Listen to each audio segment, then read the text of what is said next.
These are four quarterbacks you should not be drafting this year in 2023 fantasy football redraft leagues. We're going to go through four guys that we think at their current ADP are not worth drafting.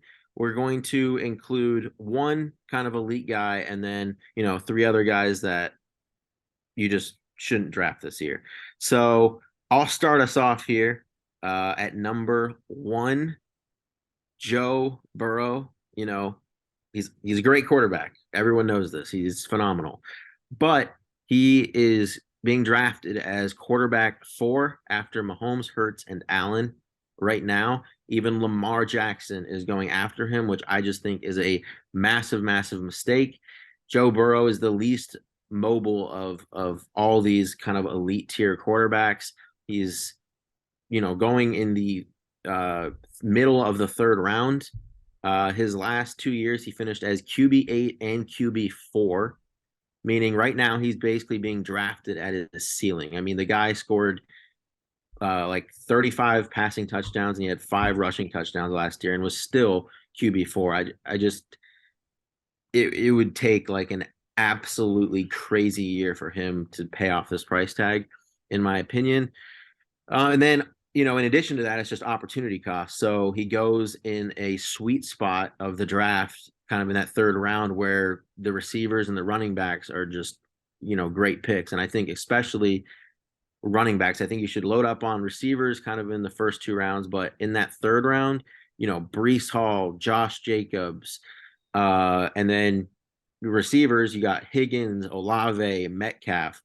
It's just, you're basically thinking like, would you rather have a guy like T. Higgins and then Daniel Jones or Deshaun Watson, or Joe Burrow and Treylon Burks, or Joe Burrow and George Pickens? Like, I know what combo I'd rather have in that scenario.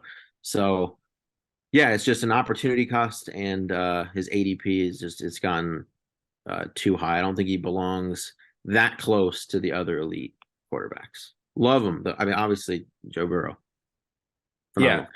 Phenomenal. I think, with counting bouncing off of that, obviously it's an extremely hot take, and, people are probably gonna be, you know, blowing up saying like you guys are stupid, you don't know what you're saying.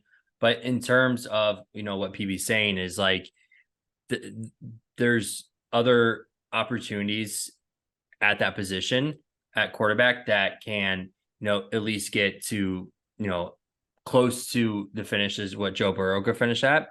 Plus adding on another quarter or another receiver or running back, like you said, that is adding more value than what you get later on. Obviously, I know that's what opportunity costs, and that's what he said, but just wanted to reiterate it just in case people are just clicking off right after that. Yes, thank you for clarifying. But who has number two for us? I have number two, and that is the rookie quarterbacks of this past year's draft. We had three go in the top five here, with Bryce Young, CJ Stroud, and our boy Anthony Richardson for the Indianapolis Colts. Rookie quarterbacks are just always a risky take, anyways, in terms of fantasy. One, they're extremely raw talent, new to the NFL. A lot of rookie quarterbacks don't have success in their first year. There's been three quarterbacks in the last recent years that have finished or at least averaged 20 points for the entire season. Deshaun Watson, go Browns. Deshaun Watson only played 6 games for the Houston Texans when he did that. He would be the highest average, but that wasn't a full season. Those three quarterbacks, Cam Newton, Herbert, and RG3, and they all averaged around 20. Other than that, 32 other rookies, at least 12 starts, averaged around 14 points per game. So with Anthony Richardson being the one that's maybe a little bit of an outlier compared to Bryce Young and CJ Stroud, just because of his running upside, his downgrade on him is he's not a good passer. He showed that in college. He wasn't a great, completion percentage was one of the lowest. He was good down the field, but again, I mean, his upside is his legs. But overall, you got to do more in the NFL than just be able to run. So that's one of the reasons. And this is a big Unless one. you're Taysom Hill. Unless you're Taysom Hill. You can't even clarify him as a quarterback at this point in time. He's a little gadget guy. But 66 quarterbacks have been selected in the first round over the past 20 years or so.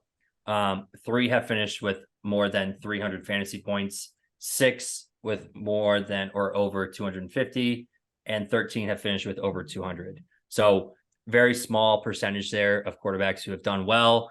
First round, again, it's just a huge adjustment. They're rookies for a reason. They make huge mistakes, a lot of turnovers and indecisiveness. So again, it's a risk. And, I think you could find better value with, I don't know, you could throw out, a second tier quarterback like Sam Howell, who has a little bit more upside. He's been in the league for at least 1 year. So, I mean, just in case like you're chasing these late round quarterbacks, there's better options that you might, think better wise than taking a rookie quarterback. None of those guys have like dominant receiving weapons either. Like Michael Pittman's probably the best out of all 3 teams, and it's a hard drop off after that too. There's not a lot of, glimmers of hope around them that, like who's going to be CJ Stroud's number 1 receiver? We have no idea. Maybe Nico Collins. Yeah. And then you look at Bryce Young, it's like a toss up between a 39-year-old Adam Thielen and like DJ Chark. Like, yeah. I mean, you can't even expect these guys to like go crazy. Yeah. And that's why I said I put a little asterisk on Anthony Richardson, because he's probably in the best offense with the best weapons. But again, he's extremely like just very raw, QB right now. So that's why his nickname's Sushi, because he's so raw. Did you see him yamming on some LA Fitness Hoopers today? Another clip came out. That's where he's going to end up in like 5 years. I mean, he's risking a rolled ankle, a turned knee. I don't know why they keep. We had Gardner Minshew. Don't worry, we're okay. Minshew magic. We all love him. All right, number 2. Number 3. Oh, I could take this one, I guess. So the third player we are strongly recommending you avoid this year is Kyler Murray. Aside from all the injury buzz around him, potentially not even playing, this guy's going to have a rookie head coach, an offensive coordinator who's never called a play in the NFL. So there's going to be a learning curve there.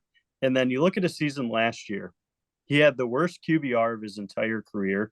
He took as many sacks in his 11 games last year as like the 16 he played in 2020, and he was like 5 short of 2021 when he played 14 games. Just kind of saying that, it seems like this guy can't stay on the field. Even if he comes back this year, like he lost DeAndre Hopkins. I don't know. He was kind of in a decline. That offensive line has not gotten any better. It's just kind of a mess over there in Arizona. You see them investing heavily in the defense. Their head coach is defensive minded. Like, it's kind of all downhill for him. And I'm pretty sure Arizona is the only team that doesn't have a starting wide receiver over 5'9". So not too many red zone threats. Zach Ertz is probably the biggest target, and he's also 39. So not hopeful for Kyler Murray this year. He's on the decline. And put him on the mend, keep him on the bench. Don't even have him on your bench, actually. Don't just avoid this guy. Worst O-line in the league, too, on top of that. Yeah. They didn't do anything to make it better either. It's like, come on. Yeah, they're just shooting to have those 2 top 3 picks and then just build their roster. I mean, Kyler Murray may be playing for the Las Vegas A's here in the next couple of years. At least he's got the FaZe Clan going for him. That's not well. It hasn't. It's a penny stock now. All right, Alex. Yeah, rounding out our 4th guy here, Derek Carr, PB's infamous QB. QB 20 right now, getting drafted at around 121, so like in the 10th round or early 11th. Derek Carr's highest ever finish was QB 10 back in 2015. So quite a long time ago. League looked completely different then. Since then, he's averaged being around QB 15 to 20. So, current ADP is about where he's been averaging, but I don't see the upside for him in a new offense without Devontae Adams.